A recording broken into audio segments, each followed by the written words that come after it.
से उनका स्वागत करेंगे। अभिनंदन।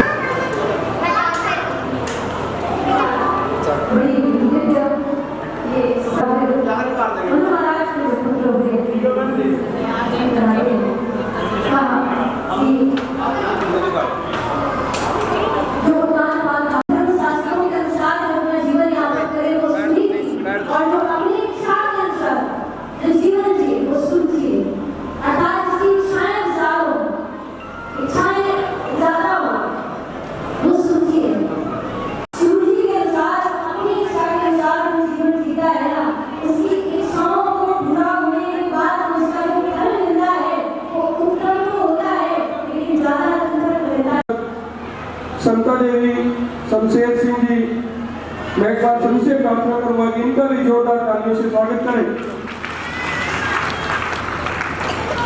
डॉक्टर साहब, जब भी हमें इनके सहयोग की आवश्यकता जरूरत पड़ी तो हम इनके पास गए, तभी इन्होंने हमारी जो भी हमें डिमांड, जो भी सहायता इनसे चाहिए वो इन्होंने हमें दी। और हर भवानी की सेवा के लिए पूरा परिवार तत्पर रहता है, तैयार रहता है। एसडी स्कूल चीका के ये छात्र रहे हैं, ये हमारे लिए बड़ी गर्व की और खुशी की भी बात है कि इन्होंने अपनी 10वीं तक की शिक्षा हमारे एसडी सीनियर सेकेंडरी स्कूल से प्राप्त की। इससे भी हमारा गौरव बढ़ता है कि हमारे स्कूल के छात्र हैं और हमारे हल्के में आज एक अच्छे डॉक्टर बनकर के हमारे बीच में आए और की रस्म को पूरा करते हुए आज के हमारे मुख्य अतिथि महोदय, उसके बाद मैं सभी सदस्यों से प्रार्थना करूंगा कि व्यास पीठ पर आए और कुछ व्यास जी से आशीर्वाद प्राप्त करें। ठीक है। वार्ड नंबर 2 से आए पार्षद समता देवी और शमशेर सिंह जी, जब भी हमें इनके सहयोग की जरूरत पड़ती है, ये भी हर समय मां भगवती की सेवा के लिए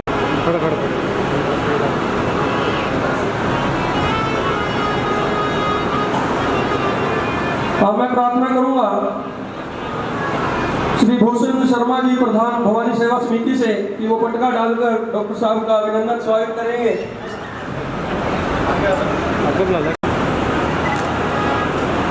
उसके बाद श्री मुकेश गोयल जी, शमशेर सिंह जी का पटका डाल के उनका स्वागत करेंगे। हाँ जी सर, इधर हाँ जी।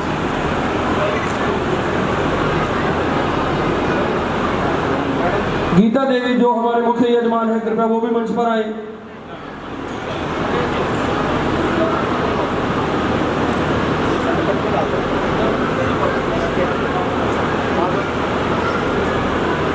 के मुख्य अतिथियों का स्वागत करेंगे।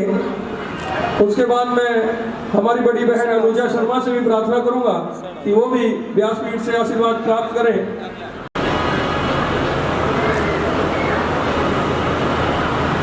सभी के लिए एक सूचना रहेगी कि कोई भी भक्तजन यदि एक दिन की प्रसाद की सेवा देना चाहता हो तो उसके लिए 5100 रुपये रखे गए हैं।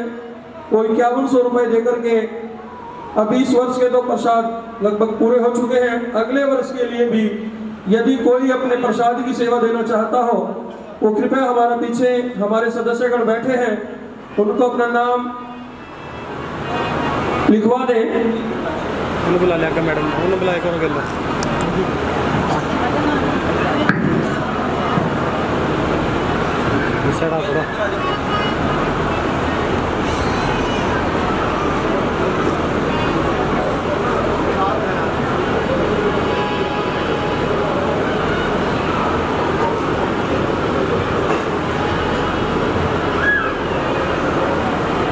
अब मैं मुकेश गोयल जी से प्रार्थना करूंगा कि आज जो मंगलवार का प्रसाद भगवान हनुमान जी शर्मा की ओर से है, हम इनका भी धन्यवाद करते हैं पूरी प्रबंधक कमेटी की ओर से। भंडारे के लिए मैं विशेष एक बार आपसे फिर आग्रह करूंगा कि कोई भी भक्तजन यदि भंडारे में अपना सहयोग देना, पीछे पाली राम जी बैठे हुए हैं, कोई भी सामान किसी भी प्रकार का वो देना चाहे तो वो पीछे उनको नोट करवा सकते हैं। 23 तारीख को भागवत जी का विश्राम। पहले तो सभी को जय माता की, जय माँ भवानी। आज हम सब जो यहाँ बैठे हैं उन्हीं के आशीर्वाद से बैठे हैं, और स्पेशली मेरे ऊपर तो मैं कहूँगा कि माँ भवानी का शुरू से ही आशीर्वाद रहा है। उन्हीं की कृपा से, माँ भवानी की कृपा से ही मैं इस काबिल हुआ हूँ कि आज यहाँ आ पाया और यहाँ पे माता भवानी के दर्शन कर पाया। दोबारा उनकी कृपा से पिछले साल भी मैं आया था, तो माता भवानी की कृपा से ही ये पॉसिबल हुआ है कि इस बार फिर मैं आया हूँ। और ये आप सब लोगों का प्यार है, जिस कारण मैं थोड़ा बहुत कुछ काम जो कर रहा हूँ उसमें मुझे आप सब लोग का सहयोग मिल रहा है, और माता भवानी की कृपा से उन्नति मुझे मिल रही है। माँ भवानी की कृपा हमेशा मेरे ऊपर और आप सब लोग के ऊपर हमेशा ऐसे ही बनी रहे, मैं यही चाहूँगा। आप सभी का धन्यवाद, और स्पेशली मैं भवानी मंदिर चिका की कमेटी का और सभी प्रधान जी का और सभी मेंबरों का बहुत बहुत धन्यवाद करता हूँ।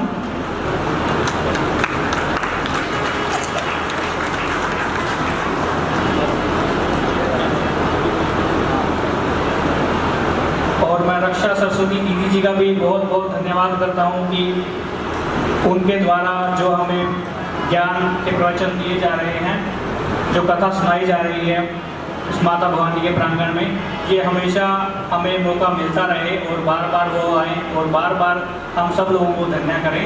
धन्यवाद, थैंक यू।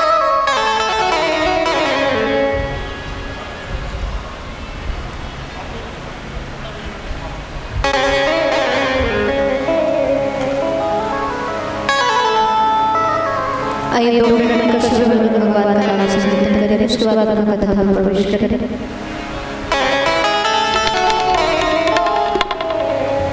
हरे राम राम राम सीता राम राम राम, हरे राम राम राम सीता राम राम, हरे राम राम राम सीता राम राम राम, हरे राम राम राम सीता राम राम, हरे राम राम सीता हरे राम राम सीता राम राम राम, हरे राम राम सीता राम, हरे राम राम सीता राम राम, हरे राम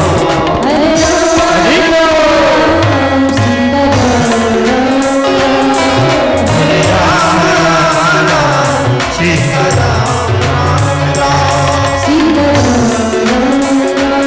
सीता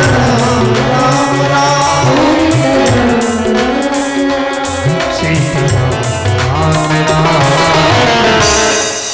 बोले भक्त वत्सल भगवान की जय जय हो।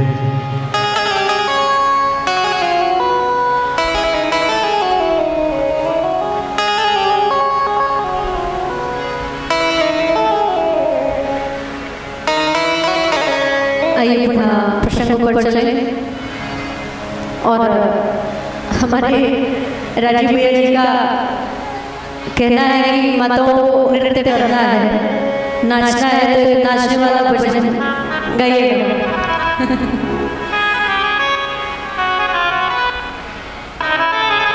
पहले हम आप सभी कथा में प्रवेश करें और फिर वो आनंद भी लेंगे,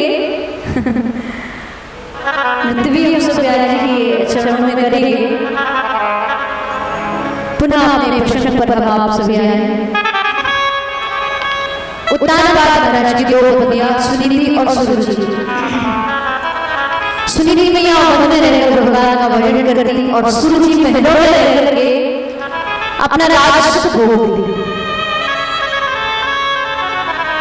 जब ध्रुव को अपने पिता की गोदी में बैठने की इच्छा जागृत हुई, ध्रुव महाराज उत्तानपाद के पास गए और जब जाकर उनकी गोदी में बैठने के लिए तैयार हुए, सुरुचि ने कहा किया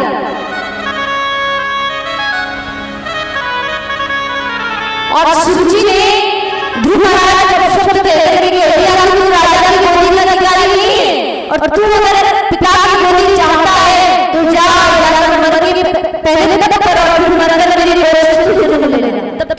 पिता की गोदी में बैठ पाएगा।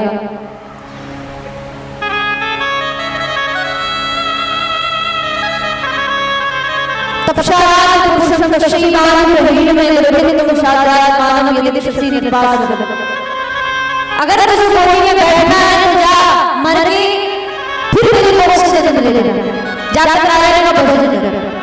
और जब ध्रुव इस प्रकार शब्दों को सुना, ध्रुव जी महाराज रोते ही अपनी माँ के पास जब गए और माँ से जब सारी बात सुनी थी आँख दुखी हो गई, लेकिन कह दिया कि बेटा तू चिंता मत कर, उसका दर्शन होगा कैसे वो उसको ढूंढूं, मैंने तो उसको देखा ही।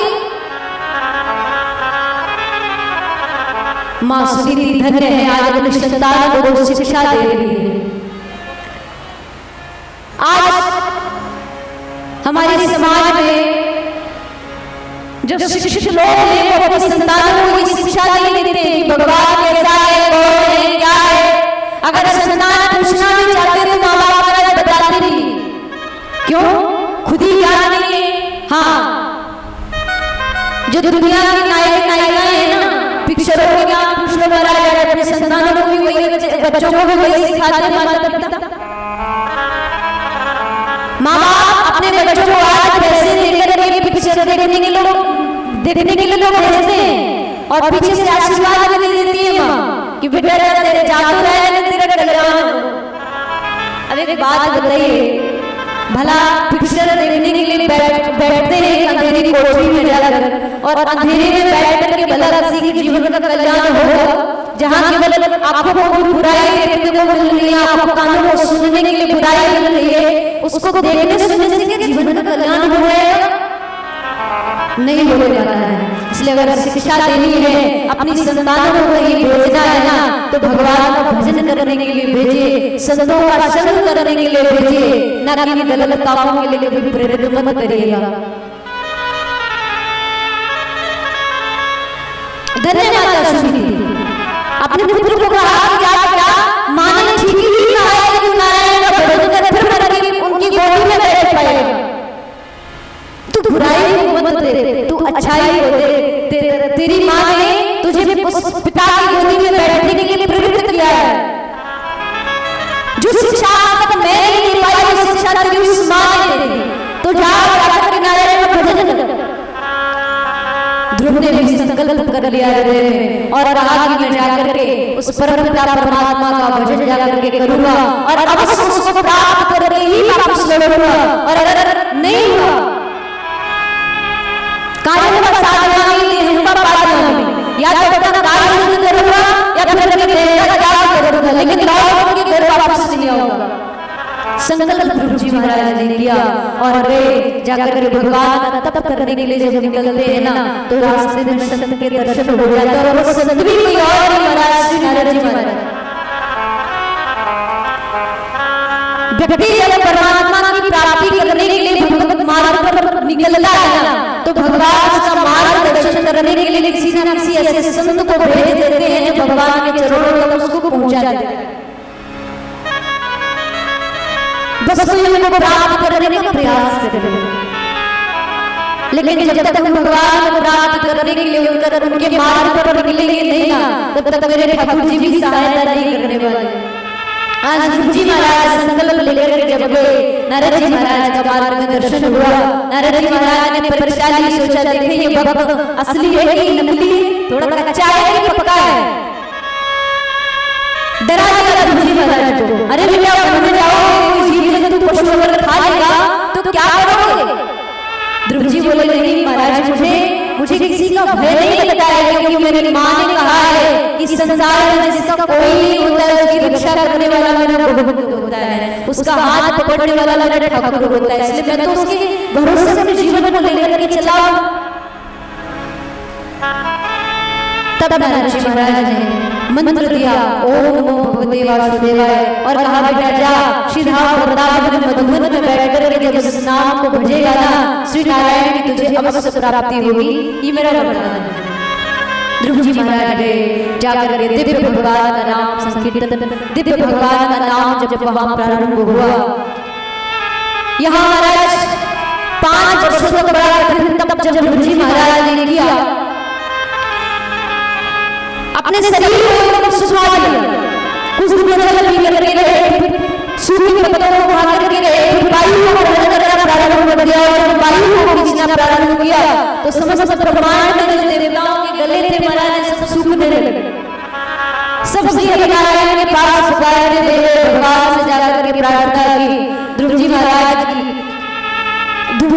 की भक्ति से प्रसन्न होकर के श्री नारायण देवताओं को आश्वासन देकर के कहा चिंता मत करिए, मैं अपने भक्त के दर्शन करने के लिए जाऊंगा। यहाँ भगवान ने बहुत विशेष बात कही, ध्यान देना। हर भक्त को मेरे प्रभु दर्शन देने जाते हैं, लेकिन ध्रुव जी महाराज दर्शन देने के लिए नहीं आए, बल्कि भगवान ध्रुव जी महाराज के दर्शन करने के लिए यहाँ आए। धन्य है ध्रुव जी महाराज। भला ऐसा श्रेष्ठ भक्त और कौन हो सकता है? कुल 5 वर्ष की अवस्था और 5 वर्ष की अवस्था में भगवान को प्रकट करने का जिसमें सामर्थ्य आ गया, दिव्य भक्ति ध्रुव जी महाराज की। श्री नारायण ध्रुव जी महाराज के समक्ष जब प्रकट हुए, अपना चतुर्भुज धारण करके ध्रुव जी महाराज ने नेत्रों को खोला नहीं, कोई भान नहीं मेरे सामने कौन खड़ा है, लेकिन श्री नारायण ने जब ज्ञान मेरे भगवान ने जब कहा कि बेटा बोलने को नहीं, मैं तेरा पिता तुझे गोदी में बिठाने के लिए आया हूं, मेरे सामने मैं तुझे अपनी गोदी में लूंगा। ध्रुव जी महाराज जब नेत्र नहीं खोले तब श्री नारायण ने जो स्वरूप ध्रुव जी महाराज के हृदय में था भगवान का, उस स्वरूप को जब मेरे प्रभु ने बाहर खींचा, ध्रुव जी महाराज चौंक करके सामने देखने लगे और देखा कि जो स्वरूप में हृदय में निहार रहा था वही स्वरूप मेरे आंखों के सामने दिव्य खड़ा हुआ। देख करके बड़े प्रसन्न हो गए, लेकिन भगवान को निहार रहे हैं, बोल कुछ नहीं पा रहे हैं, क्योंकि परमात्मा का स्वरूप जो है ना वो इतना दिव्य है कि आंखें चाहती हैं कि उस परमात्मा को बस हम निहारते ही रहे, उसको देखते ही रहे। इतने प्यारे मेरे प्रभु हैं। ध्रुव जी महाराज भगवान के स्वरूप को देख करके भगवान श्री हरि को निहारने में लगे। अच्छा, वृंदावन में आप गए होंगे, वृंदावन में आपने देखा होगा कि बिहारी जी को निहारते हो ना, तो बिहारी जी को देखने के बाद कोई दूसरा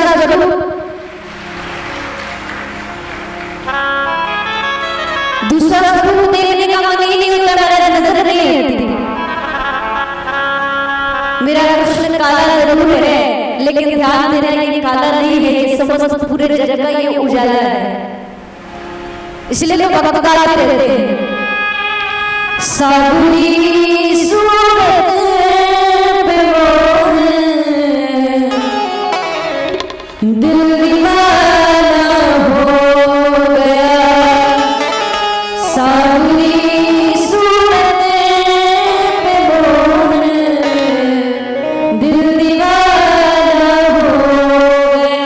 कौन कौन दीवाना है ठाकुर जी के नाम का?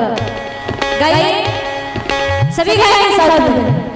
सावली सूरत पे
जो प्रसाद में होंगे जब बिहारी जी को देखते हैं ना तो बिहारी जी के पूरे स्वरूप में महाराज सबसे अच्छी उनकी अखियां ही लगती है और अखियों को आंखों को देखने के बाद उनके नेत्रों को देखने के बाद कहीं नजर हटती ही नहीं। इसलिए भक्त कहता है एक तो तेरे नैन प्यारे दूसरा एक तो मेरे नारी दूसरा का गला एक तो तेरे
महाराज को भगवान की बड़ी दिव्य स्तुति ध्रुव जी महाराज ने करी और भगवान के चरणों में जब प्रणाम किया मेरे प्रभु ने कहा कि ध्रुव तेरी जो इच्छा हो तू मांग ले। ध्रुव जी महाराज ने कहा कि प्रभु मुझे किसी चीज की आवश्यकता नहीं, बस आपका दर्शन मुझे प्राप्त हो गया, मेरे लिए मेरे जीवन का मुझे सब कुछ मिल गया है। जिस समय ध्रुव जी महाराज अपने पिता के पास से आए थे ना, उस समय मेरे लिए भाव जागा था कि मैं उस परमात्मा का भजन करके अपने पिता से भी ज्यादा राज प्राप्त करूंगा। लेकिन जब भगवान की शरण में आए तो भगवान की शरण में आने के बाद जितनी इच्छाएं थी सारी इच्छाएं समाप्त हो गई। नारायण प्रभु के दर्शन करके ध्रुव जी महाराज बड़े प्रसन्न हुए। मेरे प्रभु ने ध्रुव जी महाराज को बड़ा ही अपना दिव्य पद प्रदान किया और ध्रुव जी महाराज को ध्रुव लोक का राज प्रदान कर दिया।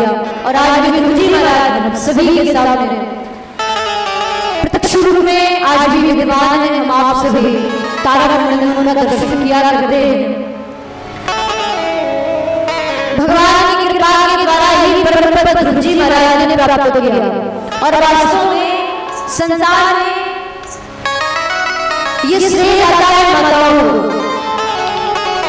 जैसा मैंने आपको कल कहा था कि अगर किसी की संतान अगर चोट चक्का निकल जाती है ना तो उसमें 80% उसके दोषी माँ बाप भी रहते हैं। लेकिन अगर कोई संतान भक्त बनती है तो उसका श्रेय माता पिता को जाता है। ध्रुव जी महाराज अगर वासुदेव की शिक्षा ना मिली, ध्रुव जी महाराज भगवान का भजन नहीं करते। जीवन में आपकी संतान को सब कुछ सिखाइए, पैसा कमाना सिखाइए, बड़ा करोड़पति आदमी बनाइए, लेकिन ध्यान देना लायक तो संसार में बनाइएगा अपनी संतान को, लेकिन महाराज इतना लायक मत बना देना कि बुढ़ापे में तो मैं ही नालायक कहने लगे। इतना लायक मत बना देना। अच्छा है धन कमाए इस लोक को सुधारने के लिए, लेकिन परलोक को सुधारने के लिए भगवान के नाम की आवश्यकता ही पड़ेगी। श्री रामचंद्र महाराज गोस्वामी तुलसीदास जी महाराज बड़ी प्यारी बात लिखते हैं, पुत्रवती जगती जग सोई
गोस्वामी तुलसीदास जी महाराज ने श्री रामचरितमानस में स्पष्ट लिखा है कि संसार में वही स्त्री पुत्रवती मानी जाती है जिसकी संतान भगवान का भजन करने वाली हो, और संतानों को सब जन्म दिया करते हैं, लेकिन सब संतानें भगवान की भक्त नहीं बना करती है, सब संतानें मीराबाई, सब संतानें ध्रुव प्रहलाद जैसी नहीं बन पाती है। क्यों?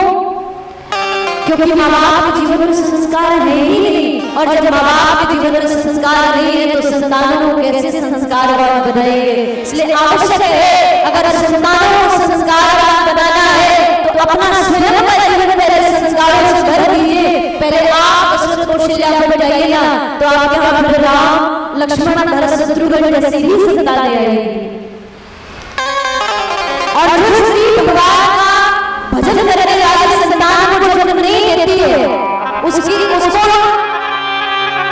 गोस्वामी तुलसीदास जी महाराज ने लिखा तो है, लेकिन कह दिया कि जो भगवान का भजन जिसकी संतान नहीं करती उसने जन्म नहीं लिया है तो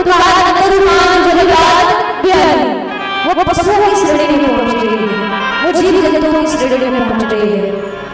केवल एक राम भजन करने वाला ही शुद्ध जीवन का कल्याण कर सकता है, बाकी तो महाराज संभव है ही नहीं। इसलिए अपनी संतानों को पैसा कमाना सिखाइए, सब कुछ सिखाइएगा, लेकिन साथ साथ में शिक्षा भी देते रहिए कि बेटा इस जीवन को सुधारने का केवल और केवल एक ही उपाय है, वो है मेरे प्रभु का नाम, बस नाम को जपते रहिएगा।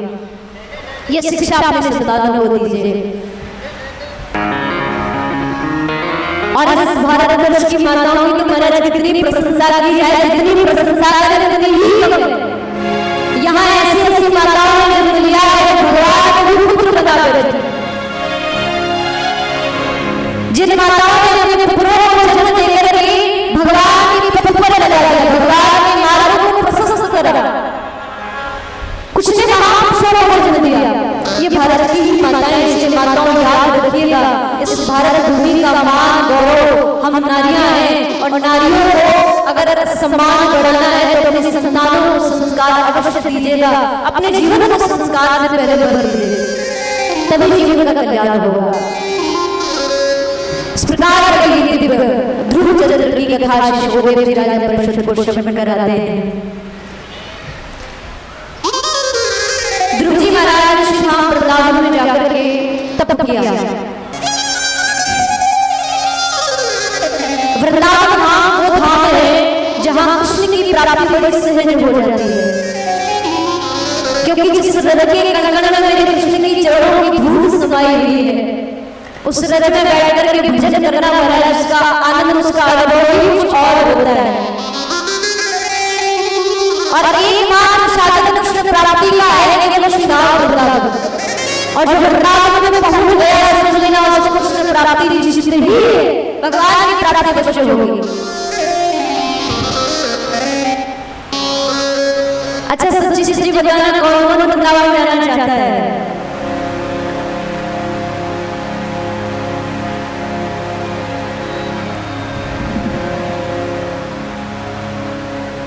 भाई बंधु भी जाना चाहते हैं, सब जाइएगा। आइए बड़े भाव से हम लोग श्री धाम वृंदावन चले और फिर इस कथा को हम आप सभी को शाम देंगे, आरती होगी। एक बार बड़े भाव से सभी लोग जयकारा लगाएंगे, बोले बाकी हरिलाल की जय, श्री बरसाने वाली की जय।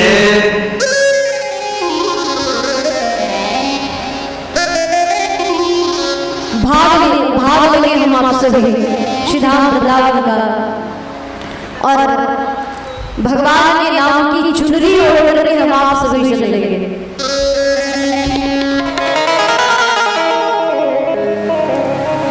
मन चलिए मन चलिए मन चलिए वृंदावन चलिए, मन चलिए वृंदावन चलिए, ओ चलिए वृंदावन चलिए,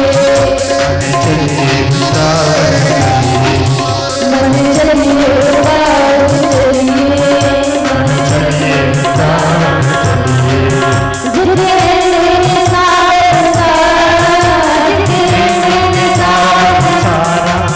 जितने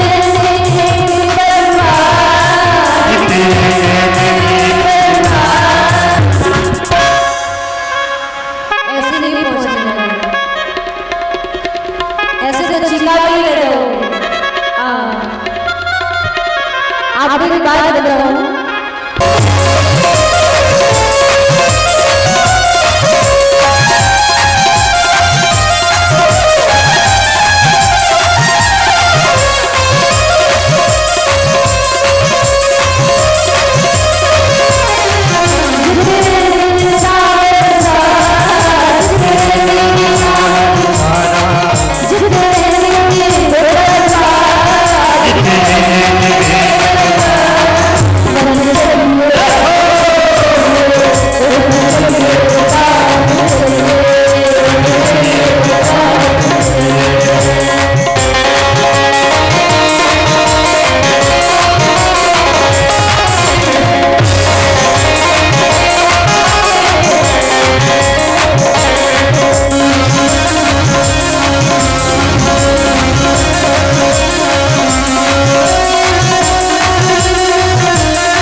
छोटी छोटी गैया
उसके अलावा कोई भी मंच पर ना आए, क्योंकि मंच की व्यवस्था सबसे पहले है, जरूरी है।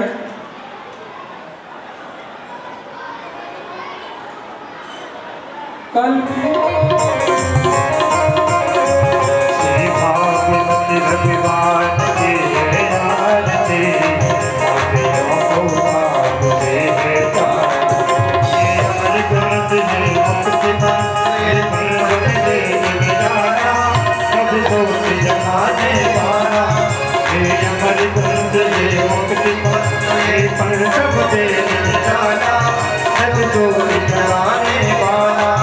हरि नाम जय हरि नाम जय हरि नाम जय हरि नाम जय जग मंगल याद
पलटी को सत्य मार्ग बताने वाला, बिगड़ी को बनाने वाला।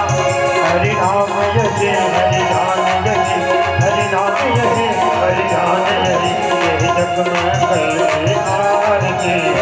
पापियों को पाप से है तार, हे भागवत भगवान की आरती। पापियों को पाप से है तार, कर्पूरी गौरव करुणावतार,